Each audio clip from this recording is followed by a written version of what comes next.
करो ना लाइट थोड़ा बंद कर दी। अब ये देख लो कितना ज्यादा घुप अंधेरा। और कितना आगे चलना है अभी दोस्तों। ये वाला कमरा भी देखो बंद कर दिया है। खुफिया रास्ते दोस्तों, ये भी देखने में लगता है कि इसको भी बंद किया गया है। तो इस किले की जो रानियां थी उन्होंने अपने आप को जोहर कर लिया था। बारात को काट देने वाला खूनी वो सच यहाँ से जुड़ा हुआ है। अब हम जा रहे हैं इसके अंडरग्राउंड उस रास्ते पर जो एक तहखाना, एक सुरंग की तरफ निकलता है। चलते अंदर की तरफ एक बार। Oh shit.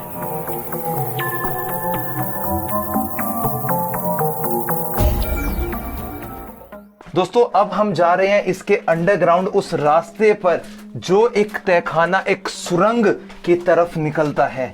सबसे पहले उसके लिए हमें इसके जो निचले हिस्से हैं उनमें आना पड़ेगा और आने के बाद में अब हम उन तहखाने वाले रास्तों को देखेंगे। बिल्कुल गुप्त अंधेरे के बीच में हम धीरे धीरे आगे की तरफ चल रहे हैं।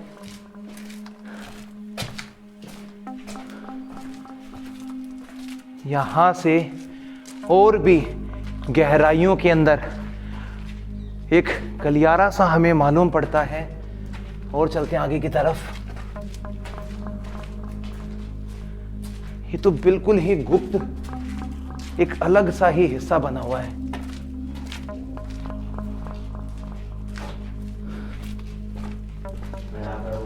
लाइट हो जाएगी तो कोई किसी को नहीं दिखाई देगा। सही बात है। करना है भाई सब तो करो ना लाइट थोड़ा बंद करके बताओ।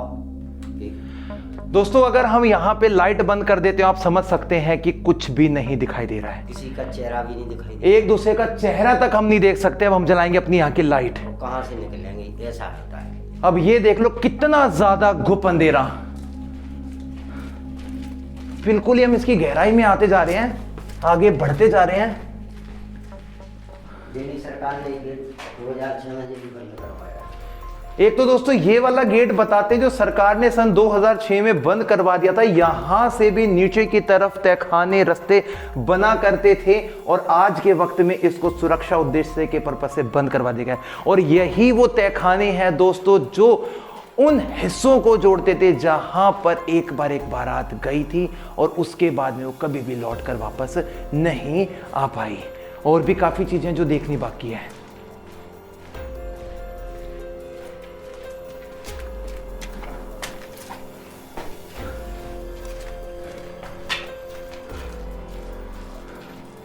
और कितना आगे चलना है अभी? और आगे चलेंगे भी हैं।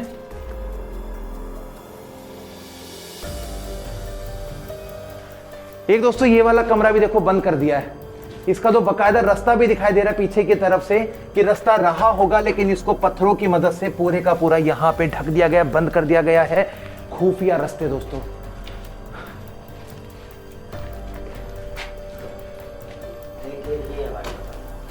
एक यहां देख सकते हैं, ये भी देखने में लगता है कि इसको भी बंद किया गया है और आज के वक्त में ये रास्ते कंप्लीटली बंद है। जी खुला है जी, सतमणियां हैं जहाँ पे उसके नीचे है जी, खुला है। ये रास्ता खुला है यहाँ से? हाँ। मतलब आगे से रास्ता दिखेगा? आगे से पूरा कक्ष है जी 50-60 फुट का। मतलब ये लास्ट है ये? हाँ। मतलब अगर इसके अंदर हम जाएंगे तो जा सकते हैं, बस कमरा है, बस लास्ट है कमरा है। ठीक है। हाँ। और क्या है, जैसे वो ऊपर सतमणियां बनी इसके ऊपर, ठीक है, उसके नीचे आ चुकी। उस साइड की मंजिल है, उसके नीचे नहीं पहुंच पाए थे अपन लोग। हाँ। अब इस साइड से भी जाएंगे तो इस साइड भी नहीं पहुंच पाएंगे, ना इस साइड पहुंच पाएंगे, ना इस साइड आ पाएंगे। इसके 3 तरफ नहीं जा पाते हैं। ठीक है। और अपन लोग एक फ्लोर में सामने बगल से घूम सकते हैं, एक साइड से। तो ये इसका लास्ट कमरा है यहाँ का। हाँ। अगर मैं इसके अंदर जाऊं तो एक कमरा दिखाई देगा बस मुझे? हाँ, ये कमरा ही दिखाई देगा। एक बार जाके देखो मैं इस कमरे के जाओ अंदर। दोस्तों एक बार मैं इसके अंदर जाके देखता हूं और आज देखूंगा कि इस कमरे के अंदर की जो सुरंगें हैं वो हमें कैसी दिखाई देती हैं, बंद है क्या है। चलते अंदर की तरफ एक बार। Oh shit. कैमरा दीजिए एक बार, लाइट भी दीजिए।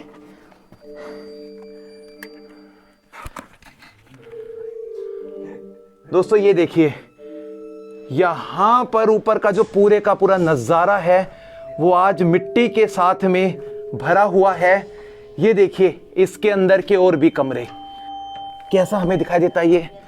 इसको देखेंगे यदि हम यहाँ पर, तो चमगादड़ों ने अपना बसेरा बनाया हुआ है और ऐसा लगता है कि मिट्टी के बीच में इसको दबाया गया है। और आज के वक्त भी यहाँ से वो खुफिया रास्ते निकला करते थे जो आज बंद कर दिए गए हैं। केवल यही एक होल है यहाँ पे अंदर आने के लिए। तो आपने देखा किस प्रकार से हर एक हिस्से को घूमते घुमाते हम आखिरकार उन तहखानों के बिल्कुल नजदीक पहुंच गए हैं जो आज भी यहाँ देखने को बनते हैं। पूरे घर कुंडार के किले को जब आप घूमेंगे तो भी आपको ये वाला हिस्सा नहीं मिलेगा, और इसीलिए हम जाते हैं बिल्कुल तहकीकात तक। अब हम यहां से उस इतिहास की खोज में और इसके ऊपरी भाग में जाते हैं। इसकी ऊपर की जो सीढ़ियां हैं वो बिल्कुल लगातार एक ऊंचाई पर खड़ी सीढ़ियों की फॉर्म में हमें दिखाई मालूम पड़ती हैं, जिस पर जाते समय हमें थोड़ा सा ध्यान भी रखना है ताकि कोई भी दुर्घटना आज हमारे साथ में ना घट जाए। तो हम धीरे धीरे एक एक कदम रखते हुए आगे की तरफ बढ़ रहे हैं और साथ में अपनी सुरक्षा का भी पूरा ख्याल रख रहे हैं। ये एक कमरा बना हुआ है और इसी प्रकार का जो हिस्सा है बिल्कुल सामने की तरफ आप देख सकते हैं, और ऐसा ही जो नज़ारा है यहां से हमें इसका दिखाई देता है। और अब मैं आपको इसके थोड़े अंदर वाले हिस्से भी दिखा देता हूं। आ जाइए, ये देखिए, ये उनके शाही कक्ष रहे होंगे क्योंकि इसी के अंदर उनका दीवाने खास हुआ करता था, जहां पर राजा लोग अपनी प्राइवेट मीटिंग किया करते थे और दीवाने आम में उन सामान्य लोगों से मुलाकात किया करते थे। यदि हम बात करते हैं खंगार शासकों के अंतिम राजा की, जिनका नाम था नामदेव खंगार, और उनको प्यार हो गया था बुंदेला शासक सोहनपाल की बेटी यानी कि रानी कुंवर से। और दोस्तों यहीं से शुरुआत होती है रंजिश की। जब ये बात पता लगी सोहनपाल को तो उन्होंने एक षड्यंत्र रचा कि क्यों ना इस मौके का फायदा उठाकर खंगार शासकों की पूरी बीज को ही खत्म कर दिया जाए। तो उन्होंने क्या कहा, यदि खंगार शासक आज शादी करने के लिए खुश हो जाते हमारी बेटी के साथ में, तो उनको एक शर्त माननी पड़ेगी जहां पर उन्हें पूरे खंगार शासकों के सभी लोगों को शामिल होना पड़ेगा, जिसमें छोटे से छोटा बच्चा भी और महिला और बुजुर्ग भी। और दोस्तों ये बात अब आ जाती है तकरीबन 13वीं-14वीं शताब्दी के समय की, और वहीं से शुरुआत होती है खून की उस होली की, जहां पर उस बारात के अंदर बुलाए गए वो सारे के सारे खंगार शासक, और उन खंगार शासकों को सबसे पहले जाम यानी कि दारू शराब पिलाई गई। और जब धुत नशे में सारे खंगार शासक हो गए तो इसी किले के अंदर, इसी किले की तलहटी में, गहराइयों में, इस किले के अंडरग्राउंड में पूरी की पूरी बारात को काट दिया गया था, मार दिया गया था। और उसी दिन से खंगार शासकों का नामो निशान खत्म करके बुंदेला शासकों ने यानी कि सोहनपाल बुंदेला ने अपना नाम यहाँ पर चला लिया था। और वहीं से ये जो लोक मान्यता है, किद्वंतियाँ हैं कि पूरी बारात समा जाने वाली जो किले की कहानी है वो यही है, जहाँ पर उस बारात को काट दिया गया था, जिसमें बच्चों को भी नहीं छोड़ा गया था। और यही किद्वंतियाँ एक समय के बाद में बारात खोने वाली कहानियों में तब्दील हो गई है। आज हमने उस पे से पर्दा उठा दिया है और आपको यहाँ की जितनी भी बातें हैं सारी समझा दी हैं। अब थोड़ा सा हम इसके अंदर के कक्षों को भी देख लेते हैं कि आज कैसे ये मालूम पड़ते हैं और कितने बड़े बड़े रूम्स यहाँ बनाए गए हैं। जो इसका नज़ारा है आज आपके सामने इस प्रकार का ऊपरी हिस्सा दिखाई मालूम पड़ता है। ना जाने कितनी बार यहाँ पर अलग अलग शासकों ने अपना काम करवाया और इसका वो वास्तविक जो वजूद था, जो पहचान थी, उसको अपने हिसाब से बदल डाला।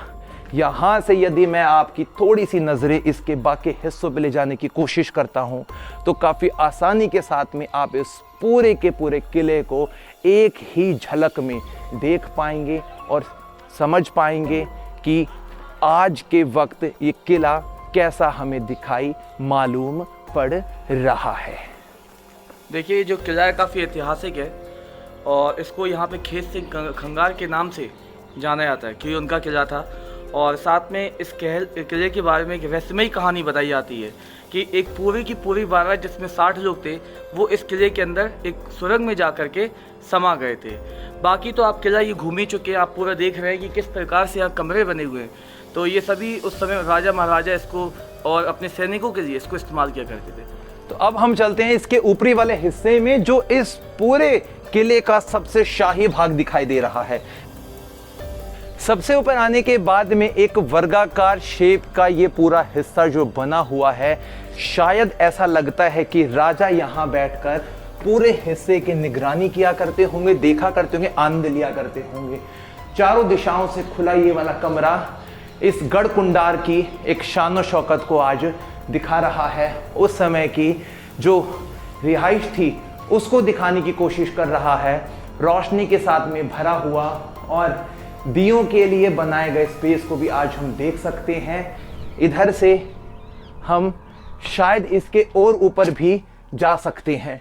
तो एक बार चलते हैं बिल्कुल ऊपर, वहां से भी नजारा कैप्चर करने की कोशिश करते हैं। काफी ज्यादा रहस्यमय ये वाला किला। यहां से जब आप अपनी नजरों को इस किले के हर एक भाग में घुमाएंगे तो इसके विशालता आप अंदाजा लगा सकते हैं।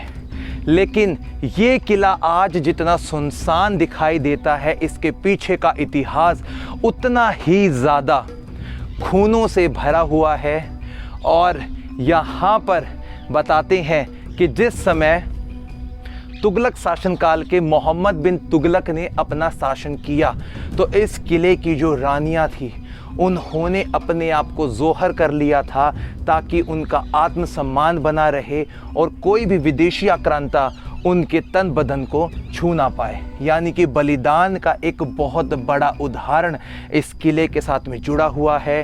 बारात को काट देने वाला खूनी वो सच यहाँ से जुड़ा हुआ है और ना जाने कितने सारे ऐसे रहस्य हैं जो आज भी इस किले की ज़मीन के अंदर दफन हो चुके हैं। तो इन्हीं शब्दों के साथ मैं अपनी इस वीडियो को यहीं पे समाप्त करता हूँ और इसी प्रकार की मज़ेदार वीडियो आपके लिए लाता रहूँगा।